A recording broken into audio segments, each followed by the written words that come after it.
Hello കൂട്ടുകാരെ, എനിക്കൊരു പഴുത്ത മാങ്ങ കിട്ടിയിട്ടുണ്ട്. അപ്പോൾ എപ്പോഴും നമ്മൾ ജ്യൂസാണ് അടിക്കണത്. അപ്പോൾ ഇന്ന് ഇത് കണ്ടപ്പോൾ എനിക്കൊരു ഐസ്ക്രീം ഉണ്ടാക്കണമെന്നൊരു മോഹം. നമുക്ക് ഉണ്ടാക്കി നോക്കിയാലോ? മാങ്ങ ഞാൻ ചെറിയ കഷ്ണങ്ങളാക്കി അരിഞ്ഞു വെച്ചിട്ടുണ്ട്. ഇനി നമുക്കിത് മിക്സിയുടെ ജാറിലിട്ട് മിക്സിയുടെ ജാറിലിട്ട് വെള്ളമൊന്നും ചേർക്കാണ്ട് അടിച്ചെടുത്തിട്ടുണ്ട്. ഇതിനി ഇവിടെ ഇരിക്കട്ടെ. ഇനി ഒരു കപ്പ് പാല് ഞാൻ തിളപ്പിക്കാൻ അടുപ്പത്ത് വെച്ചിട്ടുണ്ട്. നല്ലോണം തിളച്ച് വന്നിട്ടുണ്ട്. അപ്പോൾ തിരി താത്തിയിട്ടിട്ട് നമുക്ക് 2 ടേബിൾ സ്പൂൺ കോൺഫ്ലവർ ഇതിനകത്തേക്ക് കലക്കി ഒഴിക്കുക, കട്ടിയൊന്നുമില്ലാണ്ട്.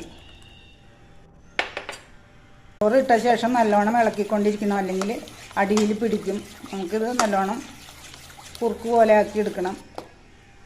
നമുക്ക് പാലും കോൺഫ്ലവറോടും കൂടിയ മിശ്രിതം ഇതിലേക്ക് ചേർത്ത് കൊടുക്കും. കുറച്ച് മിൽക്ക് മെയ്ഡും കൂടി ഇതിനകത്ത് ചേർത്ത് നല്ലോണം ഇളക്കുക.